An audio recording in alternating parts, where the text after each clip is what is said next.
খোলুপ্পা, সবাইকে নমস্কার।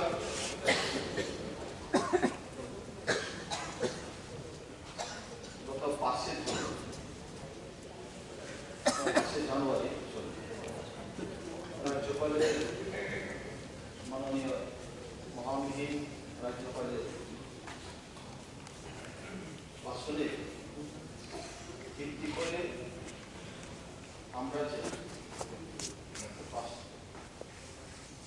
ভাষণ দেওয়া, আমি ওনার ভাষণকে ক্রিটিসাইজও করবো না এবং সমর্থনও করবো না, কিন্তু আমার পয়েন্ট যেটা আছে ওইটা নিয়ে আমি সিধা যাব। আজকে এখানে দেখলাম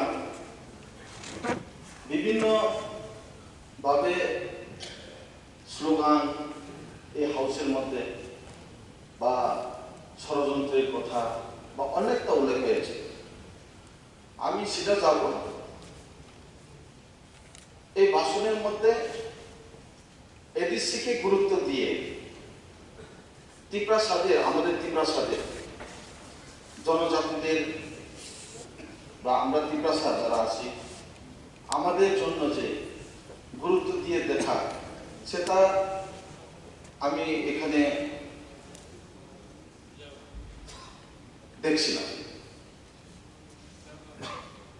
এখানে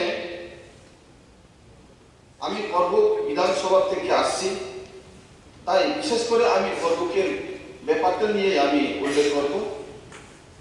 আমার 3টা বিসিতে বিদ্যুৎ সরবরাহের অভাব, পানীয় জলের অভাব, সমস্ত জায়গাতে অভাব, কিন্তু তারপরে বিশেষ করে 3টা বিসিতে যে অভাব, সেটাকে নিয়ে নেটওয়ার্ক কানেকশনের যে অভাব, এখনো আজকের দিনেও দাঁড়িয়ে আমি দাবি করতে হয় তীর্থস্থান, যেটা তীর্থমুখ বলে দম্বুর তীর্থ, যেটা আগামী দিনে 14-15 তারিখে এখানে বিরাট একটা লক্ষ লক্ষ মানুষের সমাগম হবে। সেই জায়গাতে এখনো নেটওয়ার্ক কানেকশন নেই।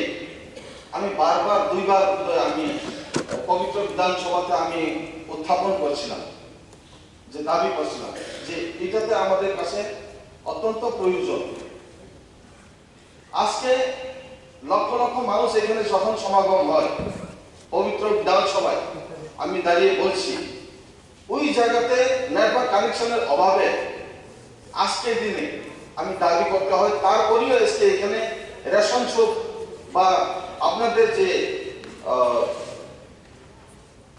এখানে ব্যাংকের অভাব, এখানে রেশন শপ তাদেরকে অনলাইন দিয়ে নেওয়া হচ্ছে না এবং অনেকটা তাদেরকে পিছিয়ে দেওয়া হচ্ছে।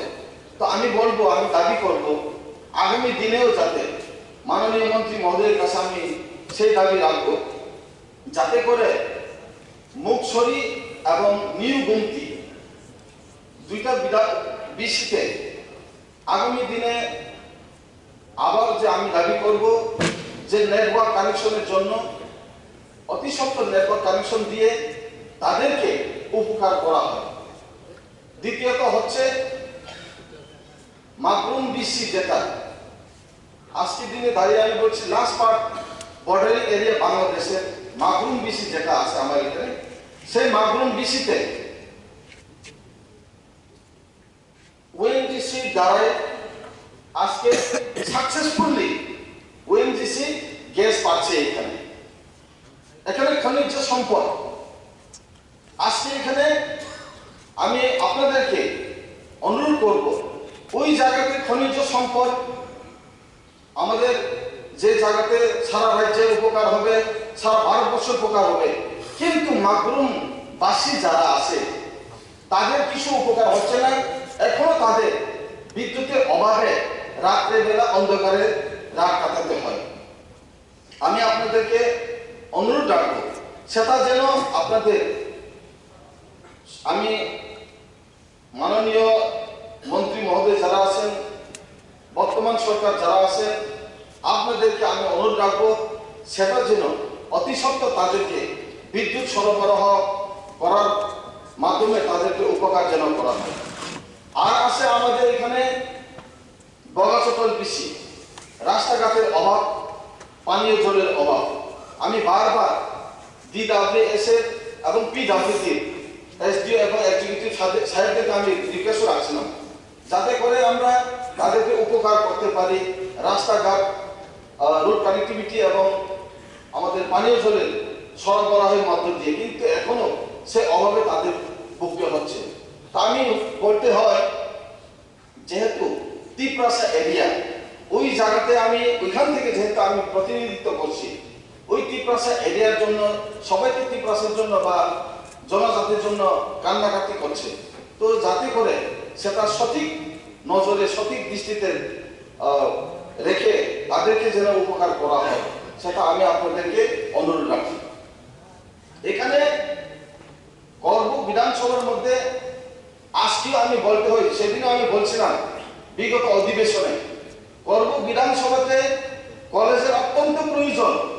হাজার হাজার এখানে ছাত্রের, যখন ছাত্র অন্য জায়গাতে অন্য কলেজে গিয়ে ভর্তি নিতে হয়, তাদেরকে অনেক সময় যে তোমরা তো এখান থেকে না, এখানে যারা লোকের আছে তাদেরকে আগে অলরেডি হয়ে গেছে, তাদের মানে অমরপুর, তোমরা অমরপুর যেহেতু পাশাপাশি কলেজ আছে, অমরপুর কলেজে তোমরা ভর্তি হও।